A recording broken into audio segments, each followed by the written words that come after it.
বললাম যে হতে পারে যে এটা এই কারণে নাও হতে পারে, আমরা নিশ্চিত না, আমরা নিজে যাই, আমাদের যে রিপোর্ট দেওয়া হচ্ছে এই কারণে মারা গেছে, ঋণ দিতে পারেনি সেই জন্য। আমরা বললাম যে আপনি অফিসার পাঠান, আপনি ঘর থেকে কি করে বলছেন? আমরা তো বলছি না, আমরা বলছি খবরের কাগজে বেরিয়েছে, মানুষ বলছে। আপনি প্রত্যেকটা কেস আপনি খোঁজ নেন, ডিএমকে দায়িত্ব দিন, তারা খোঁজ নিয়ে বলুক, যদি এই কারণে হয় তাহলে বলুক, অন্য কারণে তাও বলুক, কিন্তু বলতে হবে। বলেছেন আমাদের সামনে, আমরা বললাম এ কথা কেন বললেন? আপনি কি দেখে বললেন? প্রতিবারই বলে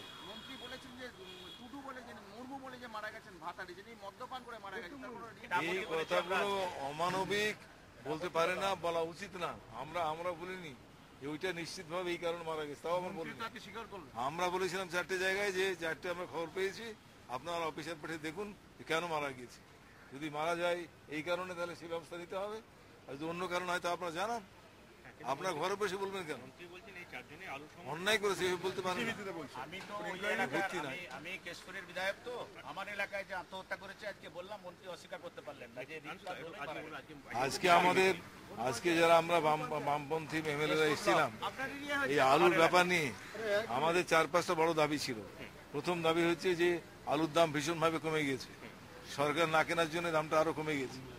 সমস্ত আলু যা এখন পড়ে আছে তার দাম কোথাও নামতে নামতে 1.5 টাকা 2 টাকা কিলো চলে এসছে। আমরা বলি সমস্ত আলু যা বাকি আছে সমস্তটা সরকারকে কিনতে হবে এবং ন্যায্য দামে কিনতে হবে, মিনিমাম সাপোর্ট প্রাইসে কিনতে হবে।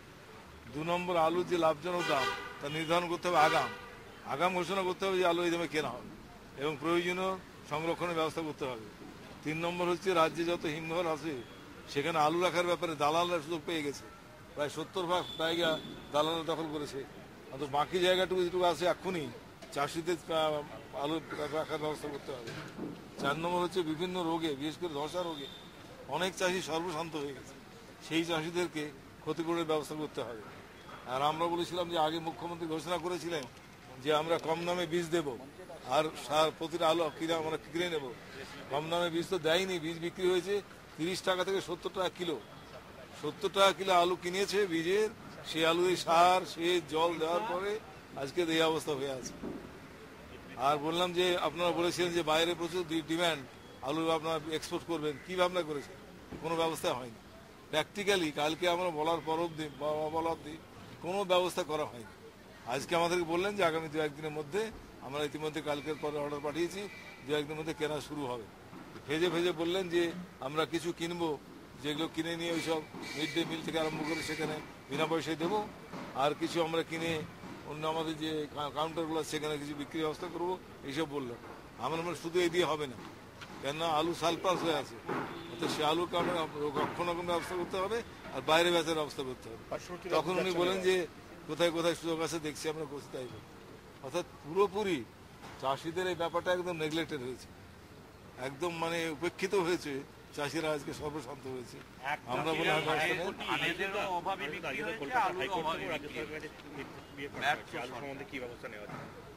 এটা তো শুনেছি আমরা,